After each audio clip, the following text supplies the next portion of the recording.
Cricket ലോകത്ത് ചില ഉയർച്ചകൾ അതിവേഗവും എന്നാൽ ചില പതനങ്ങൾ അവിശ്വസനീയവുമായിരിക്കും. പാകിസ്ഥാൻ ക്രിക്കറ്റിലെ പ്രതിഭാധനനായ ബാറ്റ്സ്മാൻ ബാബർ അസമിൻ്റെ കാര്യത്തിലും ഇത് സത്യമാണ്. ഒരു കാലത്ത് വിരാട് കോഹ്ലിയുമായി താരതമ്യം ചെയ്യപ്പെട്ടിരുന്ന ഒരു കളിക്കാരൻ ഇന്ന് തൻ്റെ ഫോം കണ്ടെത്താൻ പാടുപെടുന്നു.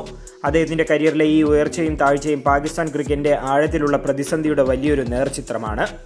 ബാബർ അസമിൻ്റെ കഥ ആരംഭിക്കുന്നത് 2007 പാകിസ്ഥാനും ദക്ഷിണാഫ്രിക്കയും തമ്മിലുള്ള ഒരു മത്സരത്തിൽ നിന്നാണ്. അന്ന് വെറും 13 വയസ്സുള്ള ബാബർ ഒരു ബോൾ ബോയിയായി കളി കാണാനെത്തിയതായിരുന്നു. എന്നാൽ സാധാരണ ബോൾ ബോയ്മാരിൽ നിന്ന് വ്യത്യസ്തനായി പാകിസ്ഥാൻ ടീമിൻ്റെ ഡ്രസ്സിംഗ് റൂമിലേക്കും കളിക്കാർക്കിടയിലേക്കും ബാബറിന് അനായാസ പ്രവേശനമുണ്ടായിരുന്നു. ഇതിന് പിന്നിൽ ഒരു കാരണമുണ്ട്. അദ്ദേഹത്തിൻ്റെ കസിൻസായ കമ്രാൻ അക്മൽ, ഉമർ അക്മൽ, അദ്നാൻ അക്മൽ എന്നിവർ അന്ന് ദേശീയ ടീമിലെ അംഗങ്ങളായിരുന്നു. ഈ കുടുംബ ബന്ധങ്ങൾ ബാബറിൻ്റെ ക്രിക്കറ്റ് യാത്രയ്ക്ക് വലിയ സഹായകമായി. അണ്ടർ 15, അണ്ടർ 19 തലങ്ങളിൽ അദ്ദേഹം വേഗത്തിൽ സ്ഥാനം നേടി. ഈ പ്രായവിഭാഗങ്ങളിലെല്ലാം മികച്ച പ്രകടനം കാഴ്ചവെച്ച ബാബർ വെല്ലുവിളികളില്ലാതെ തന്നെ ആഭ്യന്തര ക്രിക്കറ്റിലേക്ക് കടന്നു. 2015 മെയ് 31 സിംബാബ്വെക്കെതിരെയായിരുന്നു ബാബർ അസമിൻ്റെ ഏകദിന അരങ്ങേറ്റം.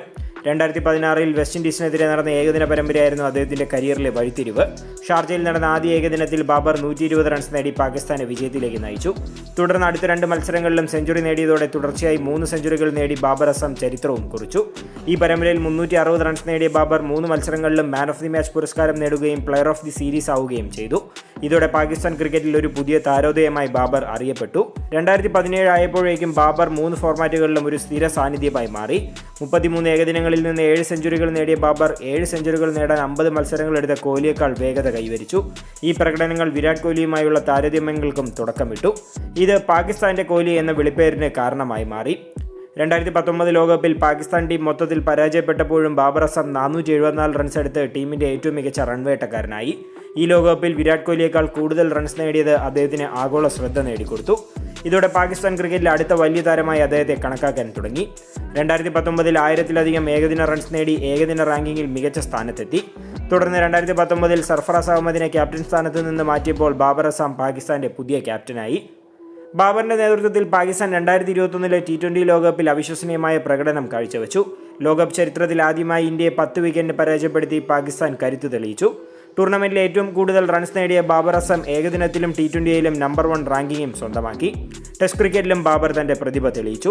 2021 ഓസ്ട്രേലിയക്കെതിരെ നടന്ന ടെസ്റ്റ് മത്സരത്തിൽ പാകിസ്ഥാന് 506 റൺസ് വിജയലക്ഷ്യം പിന്തുടരേണ്ടി വന്നപ്പോൾ ബാബർ 400-ലധികം പന്തുകൾ നേരിട്ട് 196 റൺസ് നേടി മത്സരം സമനിലയിൽ അവസാനിപ്പിക്കാൻ സഹായിച്ചു. ഈ പ്രകടനങ്ങളോടെ കോഹ്ലിയുടെ ഫോം കുറഞ്ഞു വന്ന സമയത്ത് ബാബർ അസം 3 ഫോർമാറ്റുകളിലും ഒന്നാം നിര താരമായി മാറുകയും കിങ് എന്ന വിളിപ്പേര് നേടുകയും ചെയ്തു. എന്നാൽ ഈ സുവർണ്ണ കാലഘട്ടത്തിന് ശേഷം ബാബറിന്റെ പ്രകടനത്തിൽ ഒരു പതനം ആരംഭിച്ചു. 2022 T20 ലോകകപ്പിൽ ഇന്ത്യക്കെതിരെ 0-ന് പുറത്തായ ബാബർ ടൂർണമെന്റിലാകെ നേടിയത് 150 റൺസ് മാത്രമായിരുന്നു. പാകിസ്ഥാൻ ഫൈനലിലെത്തിയെങ്കിലും കിരീടം നേടാനായില്ല. 2023 ഏകദിന ലോകകപ്പിൽ 320 റൺസ് മാത്രം എടുത്തപ്പോൾ വിരാട് കോഹ്ലി അന്ന് 765 റൺസുമായി ടൂർണമെന്റിൽ മുന്നിട്ട് നിന്നു. ഇത് ബാബറിന് വലിയ വിമർശനങ്ങൾ ഏറ്റുവാങ്ങാൻ കാരണമായി. ഫ്ലാറ്റ് ട്രാക്ക് ബുള്ളി എന്നും സിംബാബ്വെ സ്പെഷ്യലിസ്റ്റ് എന്നും പലരും അദ്ദേഹത്തെ പരിഹസിക്കാൻ തുടങ്ങി. 2024 T20 ലോകകപ്പിൽ പാകിസ്ഥാന്റെ ക്യാപ്റ്റനായി ബാബർ വീണ്ടും തിരിച്ചെത്തിയിരുന്നു. എന്നാൽ ഇന്ത്യയോടും പിന്നീട് USA അപ്രതീക്ഷിതമായി തോറ്റത് വലിയ തിരിച്ചടിയായി മാറി. ഈ പരാജയങ്ങളെ തുടർന്ന് അദ്ദേഹത്തെ ക്യാപ്റ്റൻ സ്ഥാനത്ത് നിന്ന് മാറ്റുകയും ചെയ്തു. ഷഹീൻ ഷാ അഫ്രീദിയെ പുതിയ ക്യാപ്റ്റനായി നിയമിച്ചെങ്കിലും ഒരു പരമ്പരയിലെ മോശം പ്രകടനത്തിന് ശേഷം ബാബറിനെ വീണ്ടും പാകിസ്ഥാൻ ക്യാപ്റ്റനായി നിയമിച്ചത് വലിയ വിവാദമായി മാറി.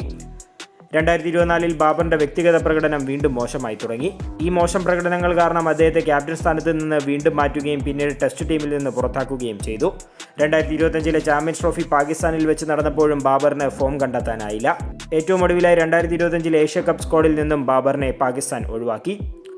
ബാബർ അസമിൻ്റെ കരിയറിലെ ഈ ഉയർച്ചകളും താഴ്ചകളും പാകിസ്ഥാൻ ക്രിക്കറ്റിൻ്റെ നിലവിലെ അവസ്ഥയുടെ പ്രതിഫലനമാണ്.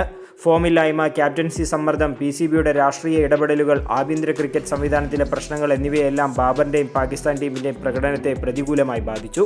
ഒരു കാലത്ത് വിരാട് കോഹ്ലിയെ വെല്ലുവിളിക്കുമെന്ന് കരുതിയ താരം ഇന്ന് തൻ്റെ സ്ഥാനം നിലനിർത്താൻ പാടുപെടുകയാണ്. ബാബറിനും പാകിസ്ഥാൻ ക്രിക്കറ്റിനും അവരുടെ പഴയ പ്രതാപം വീണ്ടെടുക്കണമെങ്കിൽ നിരവധി വെല്ലുവിളികളെ അതിജീവിക്കേണ്ടതുണ്ട് എന്നതാണ് യാഥാർത്ഥ്യം.